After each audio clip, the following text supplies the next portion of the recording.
This story begins with Brooke, our main character. Brooke reveals a simple yet profound desire to be loved by her husband, Stevens. Brooke feels that Stevens has been emotionally distant for a long time. They rarely spend time together, let alone engage in warm activities like they used to. Even saying "I love you" or having dinner together at home has become a rare occurrence. Stevens, who is too busy with his work, makes Brooke feel neglected. Brooke starts to wonder if Stevens truly still loves her. That morning, Stevens told Brooke that an insurance agent would come later. Stevens asked Brooke to sign some documents because they were adjusting the insurance value on the advice of someone named Jake. Casually, Stevens even mentioned that the insurance agent was a young guy with a dangerous charm, the type who could make a lot of women fall for him. After Stevens left for work, Brooke spent some time cycling leisurely while talking to her mom on the phone. Not long after, the doorbell rang. It turned out the insurance agent Stevens mentioned, Jake, had arrived. From the first impression, Jake was exactly as Stevens described. Charming. Jake's confident persona made Brooke feel flustered. On the other hand, Jake also seemed captivated by Brooke's beauty. His gaze couldn't leave Brooke, which only made her more uneasy. Their conversation continued, with Jake throwing compliments and subtle flattery. Jake even explained that Stevens had just increased their life insurance value to $15 million. The reason? If something were to happen to Stevens, he wanted Brooke to have enough money to continue her life. Hearing that, Brooke fell silent for a moment. A warm feeling surfaced. Behind Stevens' cold demeanor, it turned out he was still thinking about Brooke's future. However, Jake didn't stop there. He started asking if Stevens knew that Brooke wasn't happy in their marriage. That question caught Brooke off guard, but she chose not to answer. Jake then said, in a tone that sounded genuinely sincere, that Brooke deserved to be happy. Although Brooke felt Jake was a bit too forward, she couldn't ignore one thing. Jake understood her feelings even more than her own husband did. After the insurance documents were filled out, Jake said goodbye. He mentioned that he would send the documents to be signed via email so they wouldn't need to meet again. That day, Brooke met with her two best friends, Tara and Angie. The three of them had a casual chat, but the conversation ended up opening old wounds. It turned out they all felt unhappy in their marriages.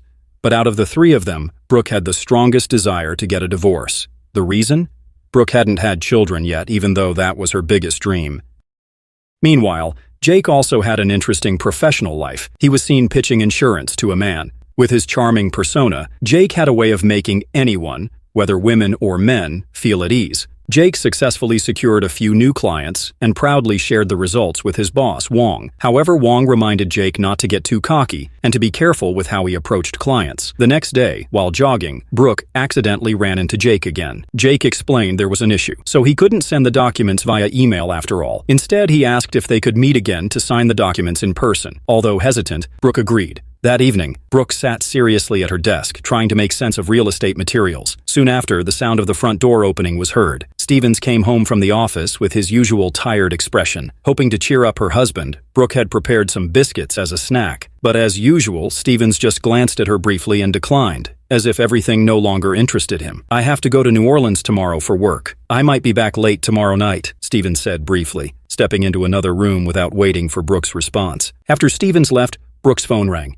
The message was from Jake, the young insurance agent who had come to her house some time ago. Jake informed her that the insurance documents were ready to be signed. Reading the message, a small smile appeared on Brooke's face. There was something about Jake that made her feel seen and appreciated, something that had been missing from her life with Stevens for a long time. Without thinking too much, Brooke quickly got ready to meet Jake. This time, Brooke dressed more neatly than usual, almost as if she wanted to make sure Jake noticed her. Jake immediately complimented Brooke's appearance, making her feel flattered. In the middle of their conversation about the documents, Jake suddenly asked, "How would you feel if Stevens suddenly passed away?" The question left Brooke speechless. Jake explained that it was just a general question that insurance agents usually ask, though many people secretly wish for their partner's death to collect insurance money. Brooke answered firmly that if Stevens died, her life would be ruined. Jake just smiled a little and threw another compliment Brooke's way. This time, his compliment felt more personal, making Brooke feel a little emotional. After the documents were taken care of, Jake mentioned that he had booked a room at a hotel and invited Brooke to join him there. At first, Brooke pretended to refuse, but in the end, she agreed. They spent time together, talking more closely, until Jake revealed that he would be attending the same charity event as Brooke and Stevens. Jake even asked Brooke to steal some time with him at the event, although Brooke hesitated and was afraid Stevens might find out. When she got home, Brooke felt guilty but strangely happy. To cover up her feelings, Brooke tried to get closer to Stevens that night, hoping her guilt would fade away. The weekend arrived, and Brooke and Stevens attended the charity event. Then Jake appeared with a woman, which made Brooke feel pleased and happy because of Jake's presence. After that, Brooke met with Tara and Angie, her two best friends, who had seen her with Jake at the hotel bar. They teased Brooke and suggested she try to cheat with Jake. At first, Brooke just chuckled, but her friends' words quietly stuck in her mind. After the event, Brooke decided to secretly meet Jake. Jake took that opportunity to ask Brooke to leave Stevens and be with him. However, Brooke declined, knowing that if she divorced, she would lose everything. Jake tried to reassure her that she deserved happiness, but doubt still clouded her heart. On the way home, Brooke received a message from Jake asking about what they had just done. The message made Stevens suspicious, and he asked who was texting her so late. Brooke lied, saying it was from her mother, who was complaining about her gambling losses. Stevens didn't seem fully convinced, but he let it go without pressing the issue. That night, Brooke tried to talk to Stevens about his work, hoping to understand what kept him so busy. However, Stevens refused to talk, making Brooke feel even more neglected. In her desperation, Brooke mentioned that maybe Stevens wanted a divorce to marry another woman. But Stevens countered by asking if Brooke was the one who wanted a divorce because she already had another man.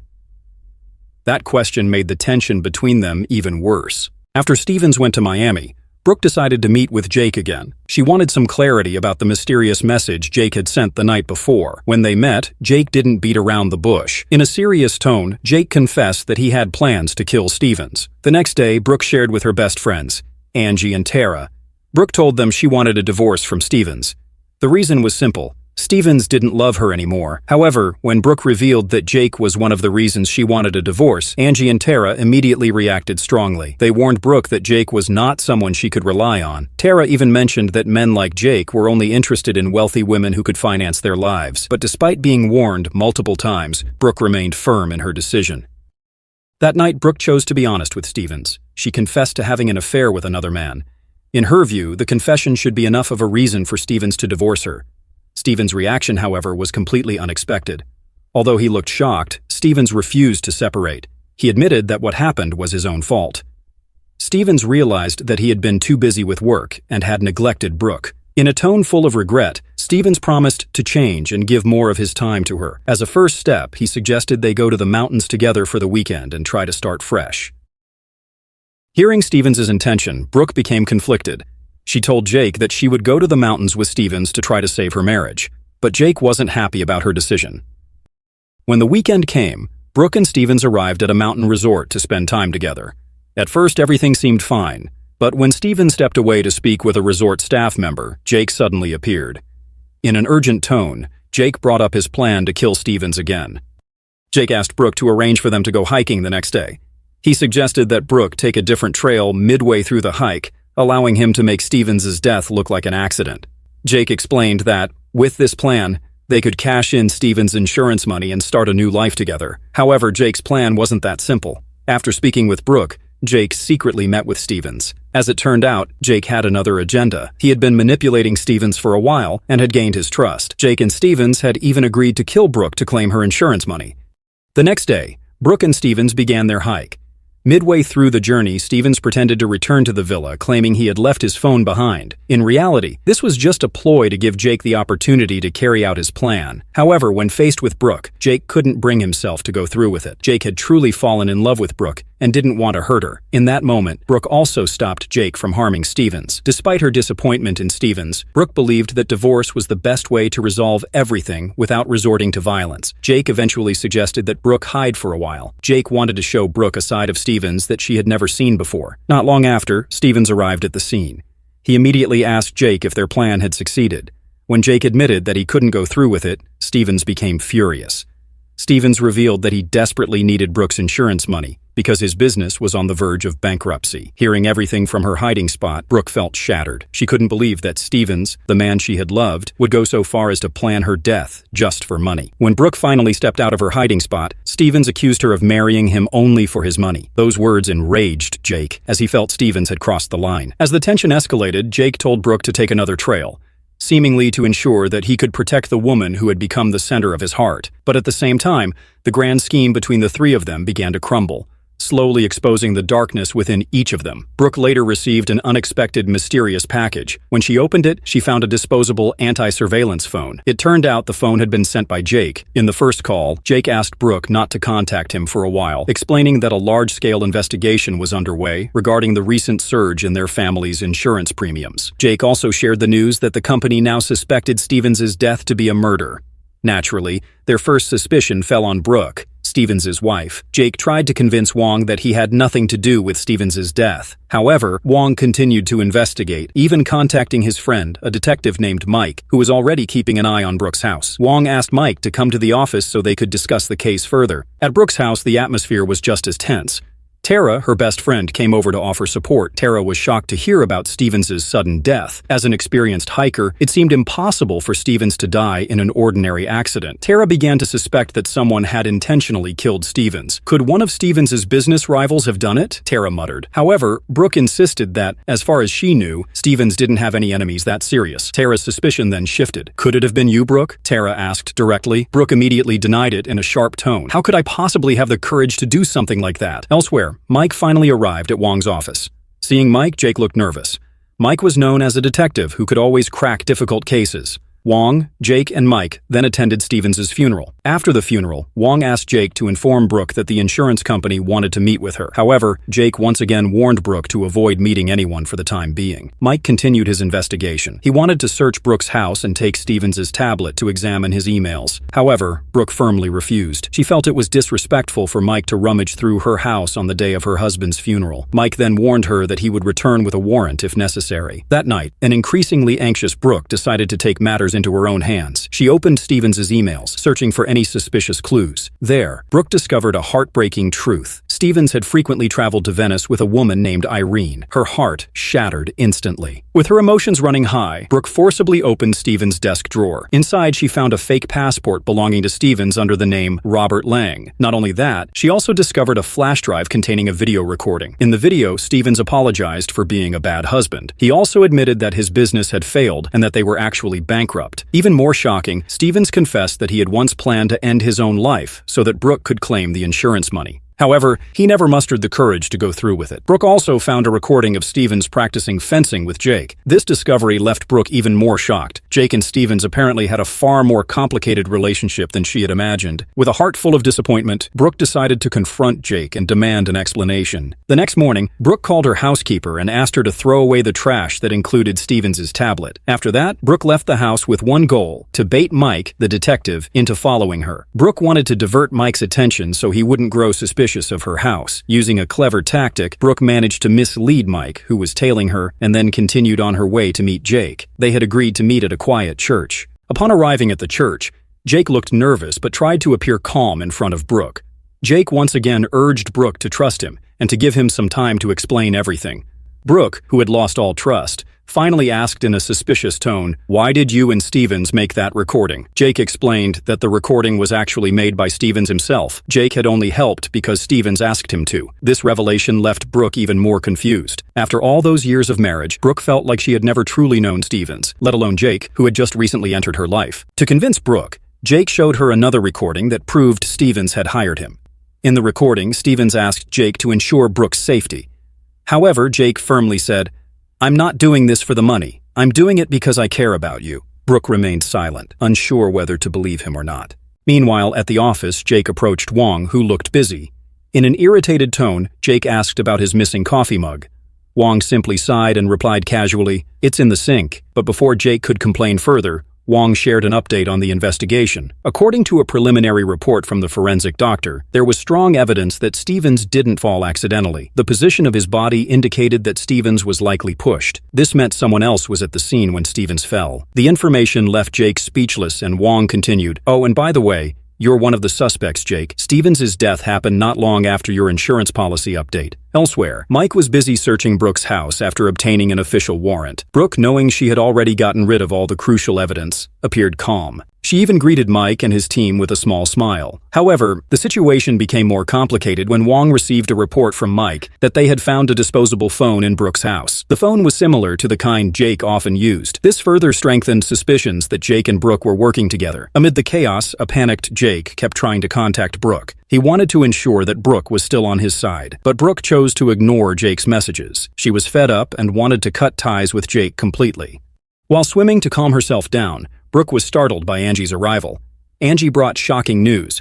With a face full of emotion, Angie confessed that she was actually Irene. Angie also revealed that she had been working with Jake to claim Brooke's death insurance money. But the plan failed because it was Stevens who ended up dead. To make matters worse, Angie admitted she was pregnant with Stevens' child from their affair. Angie demanded half of Stevens' death insurance money for her child. If Brooke refused, Angie threatened to take the matter to court and perform a DNA test to prove that Stevens was the biological father of her child. That night, Brooke made an unexpected move. She called Tara and invited her to hang out the next day at 5 p.m. Brooke also asked Tara to bring Angie along. After that, Brooke contacted Angie and told her that she had an offer Angie couldn't refuse. Brooke didn't stop there. She also called Wong and arranged to meet him the next morning. It seemed Brooke had a big plan to settle everything. The next day arrived. Jake was shocked to see Brooke meeting with Wong. It turned out Brooke's reason for meeting Wong was to inform him that she had just received a $1 million settlement from the resort as an apology for their negligence. That afternoon, Brooke went to Tara's house to hang out, bringing along a tray of homemade cookies. Angie, unaware that Brooke would be there, looked slightly surprised when she saw her. Tara then left the two of them alone so they could talk more freely. Brooke immediately handed Angie $500,000 as part of their deal. Elsewhere, Wong informed Jake about the $1 million settlement Brooke had received. Hearing the news infuriated Jake because Brooke hadn't shared any of it with him. Seeing Jake's reaction, Wong immediately teased him, implying that he knew Jake was involved in Stevens' murder. Wong said, "I've known you since we were kids. Your behavior is way too obvious, Jake." Meanwhile, Brooke heard the news that Angie had a miscarriage. With a sly smile, Brooke rushed to the hospital to celebrate her success. It turned out Brooke was the one who caused Angie's miscarriage. Brooke coldly admitted that she had put a drug in the cookies Angie ate, ensuring Angie would no longer demand a share of Stevens' death insurance money. That night, Jake unexpectedly showed up at Brooke's house. He came to demand a share of the $1 million settlement. Brooke took advantage of the situation by recording Jake's confession. In the recording, Jake admitted to killing Stevens. He also stated that it was entirely his own idea, even though Brooke had tried to stop him. The next afternoon, the police arrived at Brooke's house after receiving her report. In front of the officers, Brooke explained that Jake had been blackmailing both her and Stevens. She revealed that Jake had initially blackmailed Stevens by threatening to expose his affair. When that didn't work, Jake decided to kill Stevens. Afterward, he turned to blackmailing Brooke. As evidence, Brooke handed over the recording of Jake's confession to the police. In the recording, Jake admitted to killing Stevens and demanding a share of the insurance money. Although Mike, one of the officers handling the case, still doubted Brooke's statement, he didn't have enough evidence to hold her. A week later, Brooke decided to fire her housekeeper because the housekeeper planned to go to Las Vegas with her mother. Shortly after, Wong came to Brooke's house to deliver proof of the transfer of Stevens' death insurance money. However, despite handing over the money, Wong still harbored suspicions that Brooke was involved in her husband's murder. Unfortunately, without concrete evidence, Wong couldn't do anything for now.